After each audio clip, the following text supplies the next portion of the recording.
내년 3월은 누가 대통령이 되느냐에 따라서 대한민국의 운명이 결정되는 날이다. 지금 대한민국은 지난 2017년 문재인 정권이 들어서며 국민의 눈높이로 통치를 하겠다는 약속은 뒤로 제치고 그들 나름의 이념과 집단을 위해 달려오며 4년여 만에 경제는 물론 안보 등 국가의 기틀을 여지없이 파괴해왔다. 만일 지금의 정권과 이념을 같이 하는 정권이 들어선다면 지난 5년여보다 더 심각한 몰락이 올 것으로 미국에서는 보고 있다. 그것은 한국의 대선의 주임에 한국 문제에 정통한 미국의 한 소식통이 분석한 한국의 대선과 관련된 분석에서도 나타나고 있다. 이 소식통은 여당인 더불어민주당 이재명 후보가 지금의 문재인보다 더 위험 인물로 보면서 그동안 문재인 정권이 구사한 반미, 친, 중, 북 정책을 더 강화하고 자유민주주의 체제의 대한민국을 종북적인 사회주의 국가로 선회시킬 것이라고 지적했다.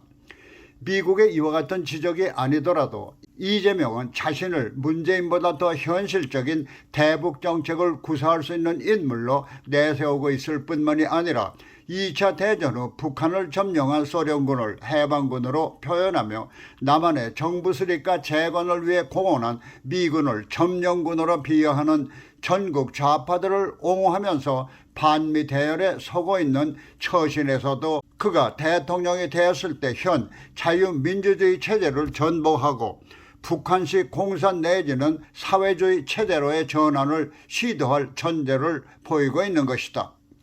이는 현재 문재인 정권 5년에 걸친 보여준 자유민주주의 파괴를 계승한다는 시그널로 보지 않을 수가 없는 것이다.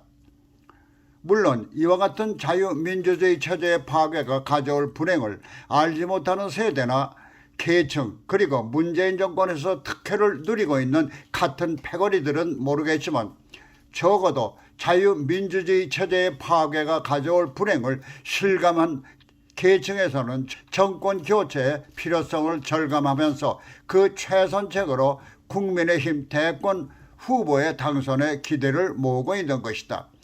이와 같은 본국 국민 대다수의 염원에 미주에서도 동조하며 국민의힘 대선 후보가 결정된 시점에 맞춰 미 전역을 망라하는 보수 연합체인 그레이트 코리아가 국민의힘 대권 후보 당선을 위해 미주에 캠페인을 벌일 것을 결의하는 팀을 결성하고 내년 3월 대선 때까지 미국 내 유권자들의 투표 격려와 정권 교체 당위성을 위한 홍보전을 펴나가기로 했다.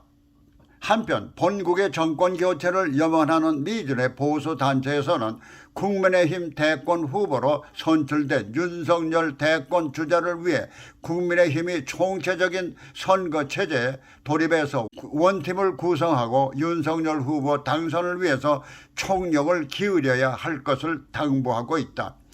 이와 같은 미국 내 여론은 국민의힘 대권 레이스에서 패배한 후보, 특히 윤석열 후보와 막상막하로 쌍벽을 이뤘던 홍준표 후보의 역할을 기대하는 것이다. 그것은 더불어민주당의 차선 낙선 후보인 이낙연이 레이스에서의 격돌을 떠나 이재명 캠프에 합류해 자당 후보의 당선에 힘을 보태는 것과는 달리 경선 후 홍준표 후보가 보이고 있는 언행에서 실망을 느끼고 있기 때문이다. 그것은 정권 교체를 위해 경쟁자였던 홍준표 의원에게 힘을 합치자고 간청한 윤석열의 간청에 자기는 경선이라는 흥행을 성공시킨 역할이 다였다면서 사상 최초로 검찰이 주도하는 비리 의혹 대선에는 참여할 생각이 없다고 거절함으로써 간접적으로 자당의 대권 후보를 겨냥한 비난 의혹까지 들리는 것이다. 이는 당 선거대책위에 합류해서 원팀으로 힘을 보태겠다는 것과는 거리가 먼 것으로 정권 교체라는 국민적 여망보다는 자신의 정치적 입지를 위한 발판으로 국민의 힘을 이용하다가 실패하자 다시 당을 버리려는 지난날의 길을 걷는 것이 아닌가라는 의구심마저 낳게 하는 것이다.